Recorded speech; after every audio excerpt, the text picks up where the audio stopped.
Alors du coup, moi je m'appelle Éléonore, je suis en 5e année en parcours intégré à l'ICAM site de Grand Paris Sud. Et avant, je venais de Fort-de-France en Martinique, au couvent Saint-Joseph de Cluny. Et moi c'est Melouine, donc 5e année promo 123 à l'ICAM de Grand Paris Sud. Parcours intégré aussi, et je venais de la maison d'éducation de la Légion d'honneur de Saint-Denis.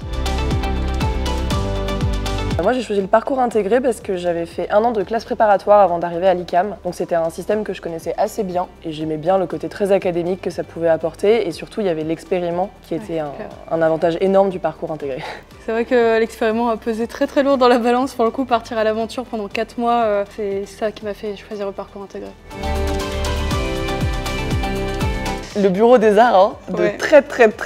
très loin. Alors après on triche un peu parce qu'on était toutes les deux dans le bureau restreint, mais c'est un bureau incroyable qui regroupe toutes les associations artistiques de l'école, donc la photo, la danse, le journal de l'école, etc. J'ai eu la chance de partir 6 mois en fait à Chennai, c'était à Loyola College de la ville là-bas, et c'était juste incroyable parce que donc, la semaine on apprenait là-bas, on avait un jour dédié aux NGO, donc ça veut dire les associations, et le week-end forcément on partait à l'aventure. C'était un petit peu très peu post-Covid, donc on avait dû rester majoritairement en Europe parce que les autres continents étaient encore fermés. Et du coup j'ai fait le tour de l'Europe en train pendant les 4 mois, et je suis allée d'auberge en auberge, j'ai rencontré plein de gens super que je revois encore aujourd'hui, et c'était ouf, ça a changé complètement ma vision des études et ça m'a fait beaucoup grandir.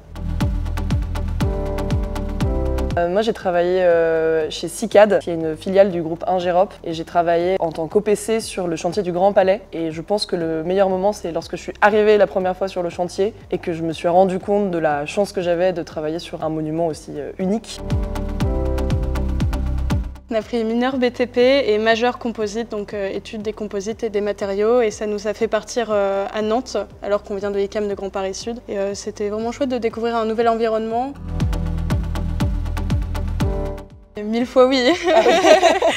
Oui, évidemment que oui. Parce que rien que ce soit pour le côté évidemment scolaire, mais surtout associatif. L'ICAM, c'est une grande famille où on se pousse vers le haut. Il y a vraiment une prise de responsabilité au fur et à mesure des années. Il y a tout le côté international où on peut partir à tellement de moments différents dans notre cursus. Enfin, c'est quelque chose d'assez fou, quoi. L'ICAM, c'est une pluralité de valeurs de l'humain que j'espère vraiment pouvoir garder dans ma vie future, ce côté très humain qu'on nous a enseigné ici. Et après, j'espère que je continuerai à travailler du coup, dans le bâtiment et dans la monument historique pour poursuivre mes passions. Ouais, c'est clair. Pareil, être un ingénieur qui va au bout de ses rêves et essayer d'être aussi un ingénieur responsable dans la façon dont on voit le monde de demain. Ah oui, alors là, moi oui, complètement. J'ai fait appel à l'association ICAM Alumni parce que c'est dans un sens grâce à eux que j'ai eu mon premier stage en 2e année dans la restauration de bâtiments. C'est via l'association ICAM Alumni que j'ai trouvé ce patron, puisque c'était un ancien ICAM que ma directrice d'études m'avait proposé de contacter. Moi j'aurais dit associatif et humain. Ouais, humain et aventure.